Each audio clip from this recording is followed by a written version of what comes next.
اللہ سے تم نہیں ڈر رہے ہو؟ میرے بھائیوں ذرا تصور کرو، جنگل کے اندر بھی کوئی غلط کام کرو یا کہیں کوئی غلط کام کرو تو یقین ہونا چاہیے، ڈر پیدا ہونا چاہیے کہ کوئی دیکھے یا نہ دیکھے میرا اللہ مجھے دیکھ رہا ہے، کوئی دیکھے یا نہ دیکھے میرا پروردگار مجھے دیکھ رہا ہے۔ اگر سماج سوسائٹی گھر کے اندر اگر اصلاح کرنی ہے تو اپنے ذات کے اندر کے ڈر پیدا کرو کہ اللہ تبارک و تعالیٰ کا پاور اتنا ہے کہ رب العالمین انہو علیم بذات الصدور، وہ تو دل کی دھڑکنوں کو جاننے والا ہے۔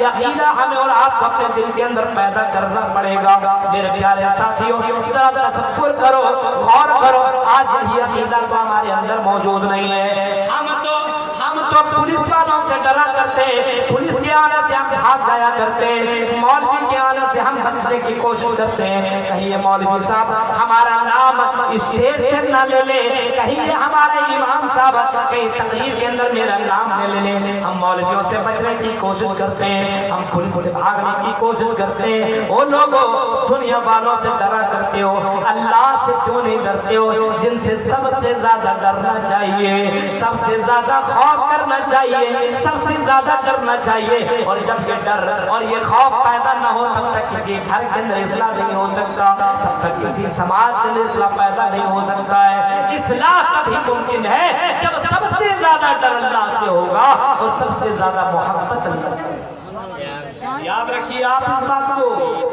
عقیدے کی بحث کر رہا ہوں، اور سنیے۔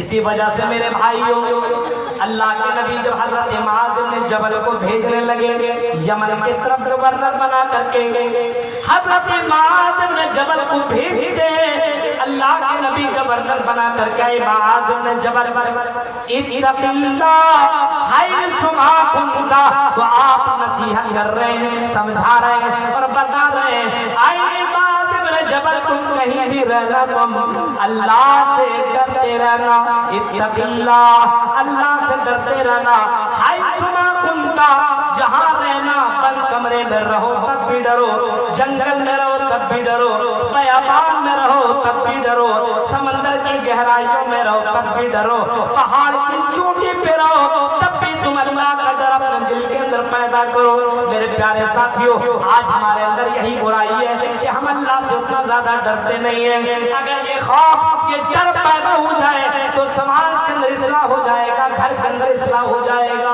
پہلے کے چرواہے جتنا ڈرا کرتے تھے، آج ہمارے یہاں کے بڑے بڑے اپنے آپ کو اہل حدیث کہنے والے بولنے لگتے، چرواہے جتنا ڈرا کرتے تھے۔ حضرت عبداللہ ابن عمر کا واقعہ آپ نے سنا ہوگا، آج ڈرتے تھوڑی، آج ڈراتے ہیں۔ ماں باپ ہے وہ لڑکی سے ہم کو شادی کرا دو، کیوں؟ اس سے ہم محبت کرتے ہیں، نہیں کرائے گا، نہیں کرائے گا تم نے کہ بھاگ جائے۔ آج ماں باپ کرایا جا رہا ہے۔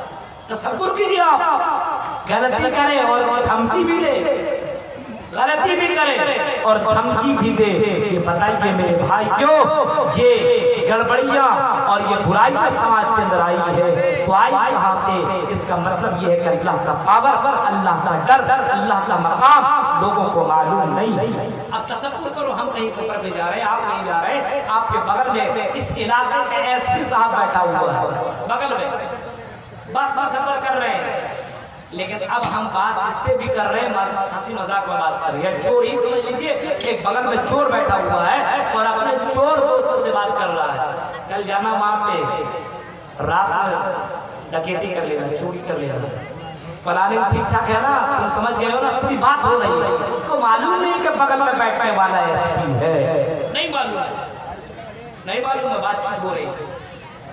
ایمان سے بتائیے گا، تھوڑی دور جانے کے بعد ایک جگہ گاڑی رکتی ہے، بہت سارے پولیس والے اوپر اٹھتے ہیں اور سب اس کے سامنے ہاتھ جوڑ کے کھڑے ہو جاتے ہیں، اور اس وقت اس کو معلوم ہوتا ہے اس علاقے کا یہ ایس پی ہے۔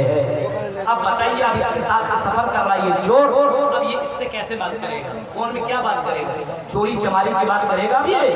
اب نہیں کرے گا، اب ڈر ہو گیا، اس علاقے کا یہ ایس پی ہے، اب اس کے سامنے ہم تھوڑی سی کوئی غلط بات بول دیں گے ایرسٹ کر دے گا۔ ڈر پیدا ہوا کیونکہ اب اس نے اس کو جان لیا ہے، یہ حقیقت کو پہچان لیا ہے۔ اور مسلمانوں ہم نے اللہ کو نہیں